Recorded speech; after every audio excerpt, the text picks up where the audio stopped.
Hello बच्चों, कैसे हैं आप सब। उम्मीद है कि मस्त होंगे, ज़बरदस्त होंगे और तैयारी भी बढ़िया चल रही होगी आपकी। देखिए, आज हम बात करते हैं अर्धवार्षिक परीक्षा 2024-25 कक्षा 9 का हिंदी है ये। इसमें जो कि हम पूरे 20 एमसीक्यूज 20 ऑप्टिकल करवाने वाले हैं। चलिए, तो पहला क्वेश्चन है, द्विवेदी युग की समय अवधि क्या है। ठीक है, द्विवेदी युग की समय अवधि क्या है आपको बताना है। 1868 से 1900, 1900 से 1918 तक।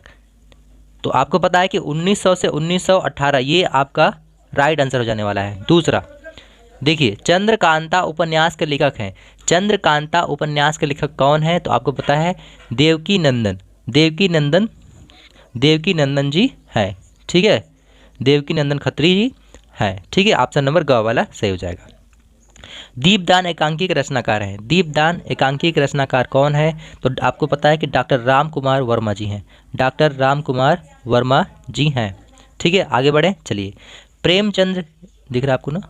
हाँ, प्रेमचंद्र की रचना मंत्र, जो मंत्र है वो किस विधा की रचना है आपको बताना है। तो मंत्र किस विधा की रचना है, उपन्यास, कहानी, नाटक, आत्मकथा। तो आपको पता है कि ये कहानी है। क्या है, कहानी, कहानी है। ठीक है, आगे देखिए, चंद्रकांता उपन्यास किसकी रचना है, ये शायद 1 मिनट, ये क्वेश्चन रिपीट हो गया। अभी हमने बताया क्या किसकी है, तो देवकी नंदन खत्री जी का है।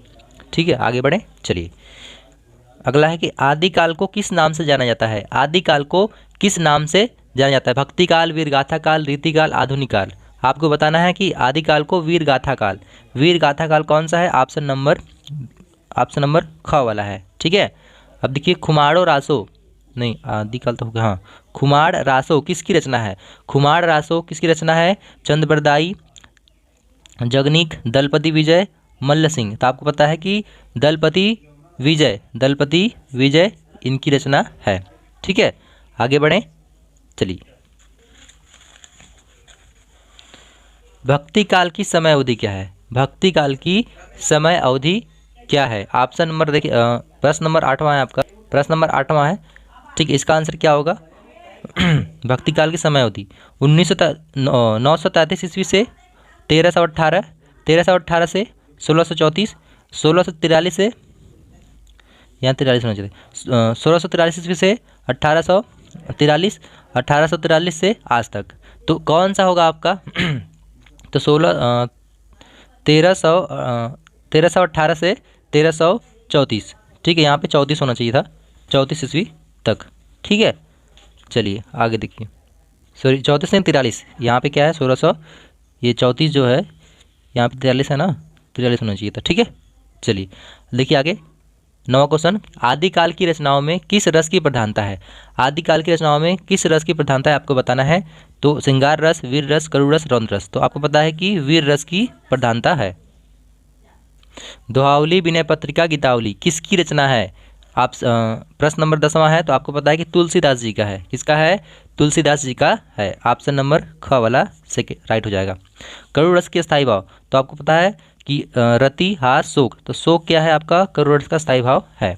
आगे देखिए, हाँ, किस द्वंद्व के पहले और तीसरे चरण में 13 मात्राएं और दूसरे चौथे चरण में 11 मात्राएं होती हैं। आपको बताना है चौपाई, दोहा, रोला। ठीक है, प्रश्न नंबर 12 है, तो क्या होगा आपका 12 का, दोहा। दोहा ऑप्शन नंबर ग वाला सही है। ठीक है, आगे चलें, तो दोहा होगा इसका, हमने रोल अप लगा दिया। ठीक है, दोहा, दोहा क्या होगा आपका, राइट हो जाएगा। ठीक, चलिए, चारू चंद्र की चंचल किरणें खेल रही है जलथल में, इस पंक्ति में कौन सा अलंकार है। तो इस पंक्ति में कौन सा अलंकार है आपको बताना है, यमक, अनुप्रास, श्लेष, इनमें से कोई नहीं। प्रश्न नंबर 13 है, तो आपको पता है अनुप्रास अलंकार है। क्या है, अनुप्रास अलंकार, इसका दोहा होगा। ठीक है, दोहा सही है। अगला देखिए, अर्ध विराम का चिन्ह है। आपको पता है कि अर्ध विराम का चिन्ह ये वाला है। ठीक है, ग। आगे देखिए, तम तिमीर किस शब्द का पर्यायवाची है, आपको अंधेरा, अंधेरा का पर्यायवाची है। आगे चलें, समास कितने प्रकार के होते हैं, समास 6 प्रकार के होते हैं। आगे दो वर्डों को मिलकर क्या कहते हैं, तो आपको पता है संधि कहते हैं। ठीक है, आगे चलें, महेश का संधि विच्छेद क्या होगा। ठीक है, तो आपको पता है कि महाधन ईश है, ये महेश का संधि विच्छेद। आगे देखिए, रमेड़ शब्द किस विभक्ति और वचन का है, तो आपको तृतीया विभक्ति एक वचन का है। तृतीया विभक्ति एक वचन का है। 20वां क्वेश्चन देखिए, 20वां क्वेश्चन क्या है, लड लकार किस काल का है। तो आपको पता है कि लड लकार ये वर्तमान काल का है। ऑप्शन नंबर क पहला वाला ही सही हो जाएगा। ठीक है, तो इस प्रकार से हमने 20 MCQs करवा दिए, थोड़ा सा स्पीड में करवाया। ठीक है, चलिए आगे देखिए। जैसे कि आपके कुछ इंपॉर्टेंट यहाँ पे हैं कवि और लेखक जो कि आपको याद, जैसे कि प्रेमचंद जी, इनको याद कीजिए, प्रताप नारायण मिश्र जी, ठीक है, धर्मवीर भारती, ये सब क्या है, लेखक हैं, तो इनको याद कीजिए।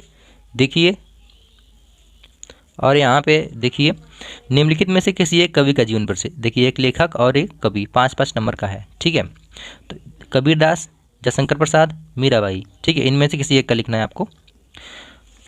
ठीक है, और देखिए यहाँ पे लास्ट में क्या है, देखिए इस आपका दीपदान एकांकी का सारांश लिखना है। ठीक है, अवकाश के लिए प्रधानाचार्य को प्रार्थना पत्र लिखना है। ठीक है, तो ये सब आपको आनी चाहिए और ये सब तैयार कर लीजिए। ठीक है, तो मिलते हैं नेक्स्ट वीडियो में। अगर आप हमारे चैनल पर नए हैं तो चैनल को सब्सक्राइब करें, और वीडियो को, अगर आपको वीडियो अच्छी लगी होगी, आपके हेल्पफुल मददगार वीडियो है, तो आप इस वीडियो को लाइक ज़रूर करें। ठीक है, धन्यवाद।